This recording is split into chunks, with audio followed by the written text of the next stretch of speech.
Hi friends, welcome back to my channel. I'm very excited about today. Happy 4th of July. I have been wanting to cover this for years now since doing this channel. This is one of my favorite performances of all time. Now I understand people are going to read the thumbnail and look at the title and say, wait, what? The best Star Spangled Banner national anthem rendition of all time is Whitney Houston. And I do see that as being relevant and true, factual. I do think that Whitney Houston's rendition of the Star Spangled Banner at the Super Bowl, that is the standard, the gold standard. That is what I think all national anthems will be measured against for the rest of time. And I don't see anybody technically beating that version anytime soon. Now, she also sang it live for the troops, I think, once, and it was actually pretty close to the lip sync rendition that she did for the Super Bowl. So we're going to be watching my favorite performance of the national anthem. And I know you're going to be like, wait, what? Yours isn't Whitney, even though you think it's the best? Well, there's a difference between something being the best and something being my favorite. I was going to say right, but I don't think a lot of people know that. I think some people think, well, if it's my favorite, it's the best. Or if something I think is the best, then it should be my favorite. Those things aren't always the same. An example of that, without getting too deep into it, is who do you think the best singer in the world is? You probably have your ideas, right? Does that mean that you're a big fan of that person and you only buy their albums? Like if it is in your mind, Whitney Houston, Celine Dion, Mariah Carey, Barbra Streisand, Aretha Franklin, well, you probably like other singers too, like no shade, but Madonna, Janet Jackson, Jennifer Lopez. They don't have those big caliber voices, but that's not always the reason why that they're our favorite. There's so many things that come together that make something our favorite. So anyway, without getting too much more into it, because probably like, just play the performance. Sorry. This is Faith Hill's rendition of the national anthem, and I'm obsessed. Super Bowl 34 minutes away. Back with the national anthem from the Georgia Dome after this. We just want to hear Faith. Signed for the hearing impaired by Atlanta's Briar Lake Signing Choir. By the way, the term hearing impaired is now considered offensive. The deaf don't want to feel like they're broken, and that's what the word impaired means, that they're broken. So there are hearing impaired people who lose their hearing later in life. They are not part of the deaf community. They never learn sign language. But for people who are deaf or hard of hearing, and that's part of their culture and that's part of their identity, being deaf, do not call them hearing impaired. It's rude.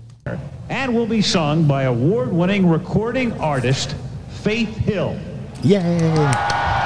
I'm a sign language interpreter in my other job, so that's how I know this. I've been doing it for 26 years, so I'm very, very familiar with deaf culture and the deaf community and the interpreting community. Oh, say, can you see by the dawn's early light So good already. what so proudly we hailed at the twilight's last gleaming, whose broad stripes and bright stars through the perilous fight o'er the ramparts we watched were so gallantly streaming, and the rocket's bright glare, the bombs bursting in air, gave proof through the night that our flag was still there.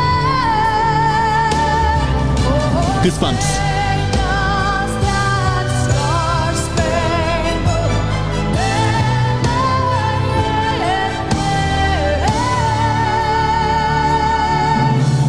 O'er the land of free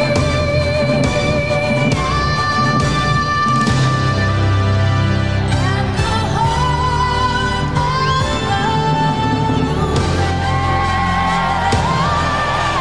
of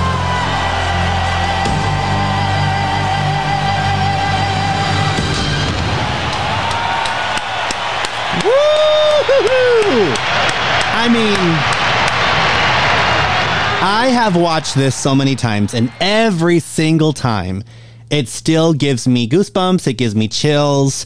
I love that it's so simple. She stuck to the melody, which is the way that I think the national anthem should always be sang. I don't think that you should reinvent it so much. I think sometimes ego gets involved from singers, narcissistic singers. I'm just going to call it like it is, where they want to hear themselves riff and I'm going to do something different with it. And you should make it your own, but for the most part, respect the original and traditional melody. This song is bigger than you. No matter who you are to step up to sing, realize that the song should come first. This is actually the philosophy of Celine Dion and Whitney Houston.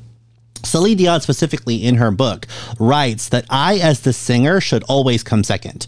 A song is not about showcasing me at all. It's the opposite. I should step up and bring everything that I am to showcase the song. Everything I give as a singer should be to uplift the song, the melody, and make the melody shine. That's my job as a singer.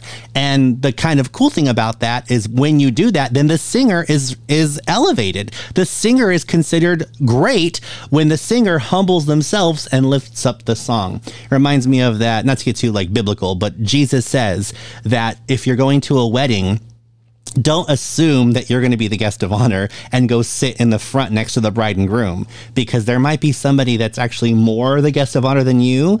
And because you've exalted yourself, they're going to come and be like, hey, actually, Gilbert, your seat's over here. And then in front of everybody, you're going to be humbled and be brought like to the back of the room. Where vice versa, if you think of yourself as, well, there's probably a lot of really important people here, and this is my friend's wedding, I'm going to go sit in this seat where it's a little bit more humble. Maybe I'm in kind of not the back of the room, but, you know, just kind of like take the more humble seat. And then that way, if you misjudge that way, then the bride and groom will get up and say, Gilbert, actually your place is up here. And then in front of everyone, you will be escorted near them, near the top of the table. So always err on the side of humility. And that's how the exalted, those that humble themselves will be exalted, and those who exalt themselves will be humbled. It's the same thing when you're a singer. When you are a singer, exalt the song, lift the song up, make sure that you as the singer are secondary. It's about the song. And then when you do that, people will respect you as a singer and they will lift you up. Anyway, that's how I feel about this. I can go on and on, but I love this version. I think that Faith Hill did make it her own while still respecting the original melody. It is just so, it's sung beautifully. And this patriotism inside of me just swells up, and it makes me so proud to be an American. And I know that's a kind of a weird thing to say now. It never was before, but now it is in today's culture. It's like, it's weird if you have a sense of patriotism or if you're proud to be American. Well, why are you proud to be American, Gilbert? Did you achieve anything to achieve that, or weren't you just born here? Well, that's true. Maybe I can just say it this way. I'm grateful to be an American. I feel blessed that I'm here in America, and I really, really loved this rendition, and it makes me proud to be grateful to be an American. Thank you so much for watching this with us. If you are brand new to my channel and you want to see more live performances being reacted to and given commentary to, smash that subscribe button. And if you like this video, smash the like button. Actually, please click on the like button.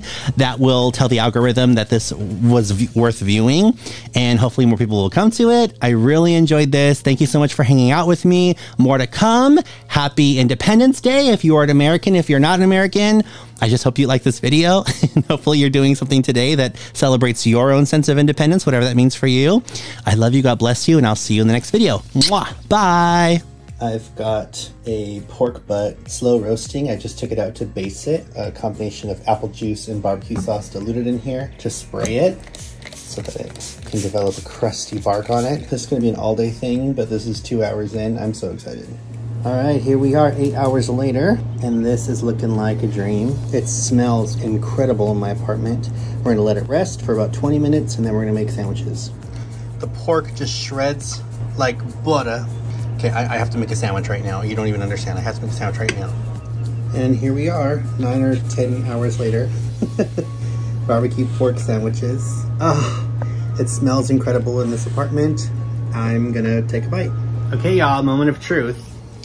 As I open up my root beer, sugar-free. Looks and smells amazing. Slow cooking for 10 hours, but how does it taste? Oh, can you see that? Oh. Oh my god. Oh my god. The most amazing thing I've ever eaten in my life. Oh my god. I don't want to eat anything else besides this for the rest of my life. Oh my god. Oh my god. You have no idea. Oh my god. This is what heaven tastes like. Not that I was going to ever eat heaven when I got there, but now I will because I know it's going to taste like this. Oh my god. You have no idea. Oh my god. Unreal.